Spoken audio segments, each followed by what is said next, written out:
आपने देखा होगा कि कुत्ते इतने उठाईगीर होते हैं कि जहां नहीं वहां संभोग करना शुरू हो जाते हैं। उन्हें लोक लज्जा की कोई चिंता नहीं होती। क्या द्रौपदी ने दिया था कुत्तों को श्राप कि अब तुम खुले में मनावोगे सुहागरात, या फिर कुत्तों ने देख लिया था द्रौपदी को संभोग करते हुए? कुत्ते और द्रौपदी के गहरे कनेक्शन का पर्दाफाश होगा आज की इसी वीडियो में।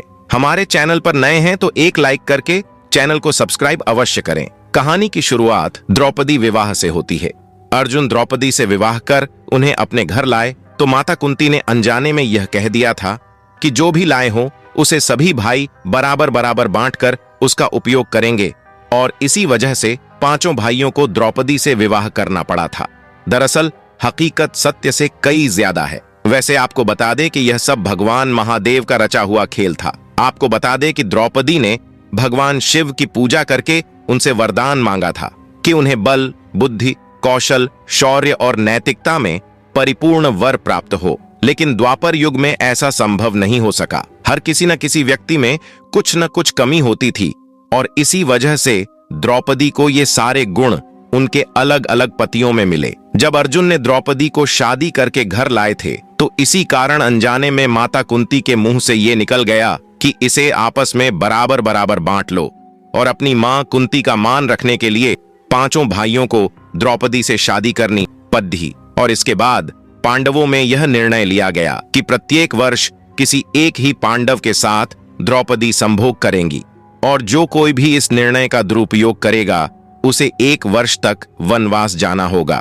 और जब भी द्रौपदी किसी एक पांडव के साथ अकेले में समय व्यतीत कर रही होती तो दूसरे पांडव को उस कक्ष में आना मना था। इसी दौरान एक विचित्र घटना घटती है। पांडवों ने नियम बनाया था कि जब भी कोई एक पांडव द्रौपदी के कक्ष में जाया करता था तो वो अपनी पादुकाएं द्वार पर उतार दिया करता था, ताकि उसके भाई पादुका देखकर कक्ष में प्रवेश न करें।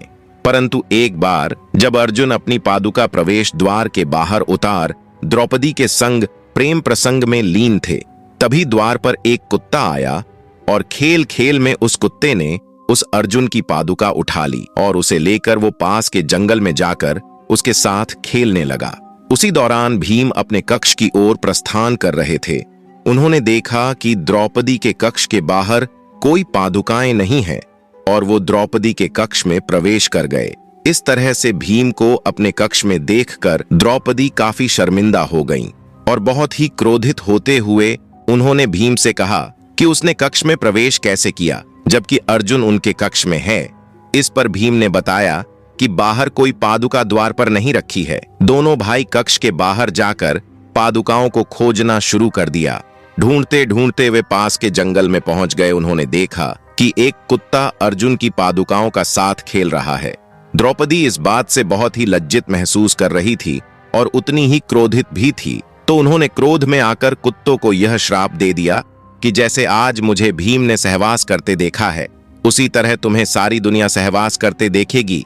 तभी से माना जाता है कि कुत्ते सहवास करते समय लोक लज्जा की चिंता नहीं किया करते हैं। जहां नहीं वहां शुरू हो जाते हैं। ऐसी ही रोचक वीडियो देखने के लिए हमारे चैनल को सब्सक्राइब करें। धन्यवाद।